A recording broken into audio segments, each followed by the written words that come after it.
আজকে ভারতের স্বাধীনতা দিবস এবং আমি আজকে সবকটা ভিডিও ভারতের স্বাধীনতা দিবসের ওপরই করব। মূলত সেই সব জিনিসগুলো নিয়ে ভিডিও করব যেটা 99% ছেলে মেয়ে, বিশেষ করে আমাদের প্রজন্ম এবং আমাদের থেকে জুনিয়র প্রজন্মের যারা আছে তারা এগুলো জানে না, কারণ ভারতের ইতিহাস বই এই ব্যাপারগুলো নিয়ে কোনোদিনই আলোচনা করেনি। ফলে আজকে ভারতের পলিটিক্যাল স্পেয়ারে, রাজনৈতিক স্পেয়ারে ভারতের স্বাধীনতা নিয়ে বিশাল বিশাল বিশাল বিতর্ক রয়ে গেছে। আমি চেষ্টা করব যতটা পারা যায় সত্যনিষ্ঠভাবে, যুক্তিপূর্ণভাবে সেই সব বিতর্কগুলোর ওপর নিরপেক্ষভাবে আলোকপাত করতে। একটা জিনিস খেয়াল রাখতে হবে, আমি জন্মেছি 1973-তে, এবং আমার মতো যারা স্বাধীনতার পরে জন্মেছে, যারা স্বাধীনতার পরে ধরুন 20 বছর 30 বছর বাদে জন্মেছে এবং সেই রিফিউজি ক্রাইসিসটা দেখেনি, দেশভাগের ক্রাইসিসটা দেখেনি, তাদের কাছে ভারতের স্বাধীনতাকে দেখার যে লেন্স, সেটা হচ্ছে স্কুলের পাঠ্য বই। আর স্কুলের পাঠ্য বই তৈরি করেছিল কারা? কংগ্রেস। সেই ভার্সনটা 15th আগস্ট, কিন্তু সেই ভার্সনে 15th আগস্ট হচ্ছে ভারতের স্বাধীনতা দিবস, স্বাধীনতাকে সেলিব্রেট করার একটা সময়।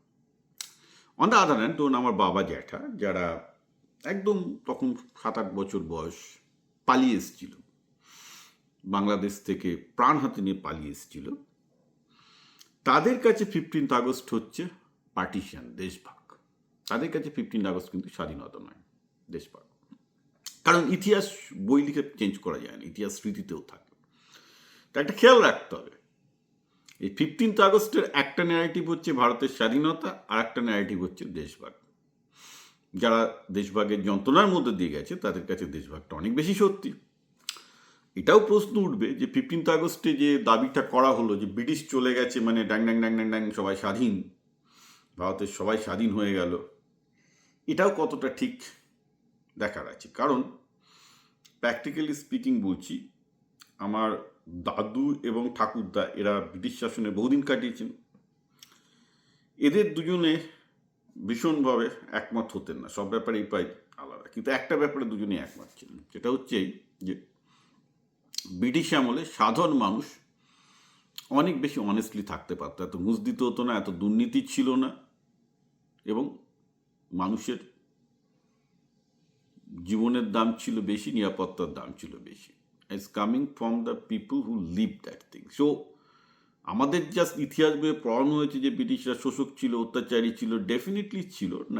1857-এর আগে যে ব্রিটিশরা ছিল, যেটা কোম্পানি রাজ বলি, কোম্পানির যে, মনে রাখতে হবে যে ব্রিটিশ শাসনেরও দুটো দিক আছে। একটা হচ্ছে কোম্পানির শাসন, যেটা পলাশির যুদ্ধ থেকে 1857 পর্যন্ত, সেই 100 বছর কিন্তু ভারতের জিডিপি ফল করেছে, ভারতের অর্থনৈতিক অবস্থা খারাপ হয়েছে, বাংলা ধ্বংস হয়েছে, ব্রিটিশরা যাতা অত্যাচার করেছে। So that is the phase of British which has destroyed Bengal. বাংলার ব্যবসা, নবাবদের ব্যবসা, নবাবী আমলে বাংলার যে শীর্ষস্থানে পৌঁছেছিল, সেই ব্যবসা, সেই শিক্ষা ব্যবস্থা, সেই পরিকাঠামো সম্পূর্ণ ধ্বংস করেছে। তো ব্রিটিশরা একদিক থেকে যেমন শোষণ করেছে, ধ্বংস করেছে, সঠিক, কিন্তু এরপরও 1857-এর পর যখন ভারত ডিরেক্টলি রানীর শাসনে এলো এবং ভারতীয় প্রজাদের status almost equal to British প্রজাদের, নায়মাত্র মানে আইনের সামনে সমান করা হয়েছে, এটা নিয়ে কোনো অস্বীকার করা যাবে না, আইনের সামনে। তো সেই অবস্থায় কিন্তু আমরা দেখব যে 1857 থেকে কিন্তু ভারতের জিডিপি আস্তে আস্তে হলো বেড়েছে। হ্যাঁ, সেখানেও তখন অনেক কিছু রেস্ট্রিকশন ছিল, যেমন স্টিল বানানো যাবে না, এই যাবে না, সেগুলো নিয়ে আমি পরে আসবো। বাট ইন্টারেস্টিং পার্ট হচ্ছে এই যে আমরা যদি 20th সেঞ্চুরির প্রথম দিকটা দেখি, সেখানে যে ব্রিটিশ রাজ চলছে, যেখানে ভারতীয়দের স্বায়ত্তশাসন আছে, and that part will be very important, সেখানে কিন্তু অধিকাংশ জনসাধারণ ব্রিটিশ শাসনকে যে খুব অপছন্দ করত, খুব যে বিদ্রোহী ছিল, তা কিন্তু নয়। কারণ সেটা হয়ে গেলে গোটা ভারত জুড়েই আমরা দেখতে পেতাম যে বিপ্লবীরা গুটি কয় মাত্র হতেন না, গোটা দেশে বিপ্লবের আগুন জ্বলত। এবং ঘটনাচক্রে যেটা ঘটেছে সেটা হচ্ছে এই যে গান্ধীজি যেমন ভারত ছাড়ো আন্দোলন যখন করলেন এবং কংগ্রেস যখন ব্রিটিশ বিরোধী আন্দোলন করছে, সেই পর্যায়ে আমরা দেখব যে ভারতের 4টে মেজর গ্রুপ ব্রিটিশদের সাথে তারা কিন্তু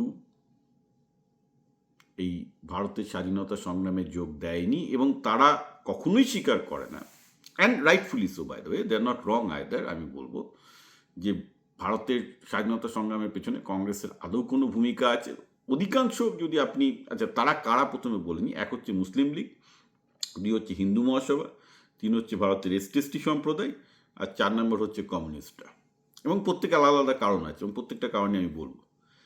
এদের বক্তব্য হচ্ছে না ব্রিটিশরা এমনিতে ছেড়ে চলে গেছে, কারণ ধরুন ভারতের সাথে সাথে আরও 40টা দেশ স্বাধীন হয়েছে ব্রিটিশ উপনিবেশ, তাদের কারোরই ভারতের মতো স্বাধীনতা সংগ্রাম ছিল না। তারপর আটলান্টিক চার্টারে ব্রিটিশরা লিখে দিয়েছিল আমেরিকাকে যে ভারতের স্বাধীনতা দিতে তারা বাধ্য, কারণ তারা আমেরিকা থেকে সাহায্য নিচ্ছে। তো ভারতের স্বাধীনতা কংগ্রেসের জন্য এসছে কি না এই ব্যাপারটা ভীষণ রকমের বিতর্কিত, এবং আমি অবভিয়াসলি বিতর্কের উল্টো দিকেই আছি। আমি মনে করি না যে ভারতের স্বাধীনতা সংগ্রাম কংগ্রেসের জন্য এসছে। এটা নিয়ে আমি দীর্ঘবার লিখেওছি, বলেওছি, এবং আমার কারণ একটাই যে বেসিক্যালি একই সময়ে অন্যান্য ব্রিটিশ উপনিবেশরা স্বাধীন হয়েছে এবং সেগুলোর কোনো স্বাধীনতা সংগ্রাম ছিল না। মোস্টলি হিটলারের জন্য ব্রিটিশদের অবস্থা এত খারাপ হয়ে যায় যে স্বাধীনতা ছাড়া কোনো উপায় ছিল না। সেটা অন্য প্রশ্ন। প্রশ্নটা এখানে আমরা আজকে যে আমি যে পরপর যে ভিডিওগুলো করবো আজকে ফোকাসলি অন ইন্ডিয়ান ইন্ডিপেন্ডেন্স। প্রথম হচ্ছে এই যে কেন হিন্দু মহাসভা, কেন মুসলিম লীগ, কেন ভারতের এসটি সম্প্রদায় এবং কেন কমিউনিস্টরা ভারতের স্বাধীনতা সংগ্রামের বিরোধিতা করেছে এবং ব্রিটিশদের সহযোগিতা করেছে। এই প্রশ্নটা কিন্তু আমাদের করতে হবে, জানতে হবে, তবেই আমরা, এবং আমি কোনো পার্টির প্রতি বিদ্বেষ না রেখেই এই আলোচনাটা করব, কারণ প্রত্যেকের নিজস্ব কারণ ছিল এগুলো করার, এটা বুঝতে হবে। তাহলেই আমরা কিন্তু ভারতের স্বাধীনতা সংগ্রামটাকে আরও সঠিকভাবে বুঝতে পারবো। কারণ এখনও পর্যন্ত যেটা হয়েছে, আমার যে পাঠক, যেটা অধিকাংশ পশ্চিমবঙ্গের বাঙালি, তারা সব কংগ্রেসের লেখা বই পড়ে বড় হয়েছে। তাদের কাছে গান্ধী, নেতাজি সুভাষ মহান, ডেফিনেটলি তারা মহান এবং তারাই ভারতের স্বাধীনতা এনেছে। বাট দিস ন্যারেটিভ মুসলিম লীগও মানবে না, হিন্দু মহাসভাও মানবে না, কমিউনিস্টও মানবে না, এসটিও মানবে না। কেন মানবে না? তার দীর্ঘ ইতিহাস আছে এবং সেগুলোকে আমাদের জানতে হবে। তা না হলে ভারতের বর্তমান যে পলিটিক্যাল যে ডিভিশনগুলো, স্কিজমগুলো বেরিয়ে আসছে, আপনারা অধিকাংশ ক্ষেত্রে বুঝতে পারবেন না, হতাশাগ্রস্ত হবেন। সো আসুন আজকে পুরো ব্যাপারটা, let's there be a lesson in history.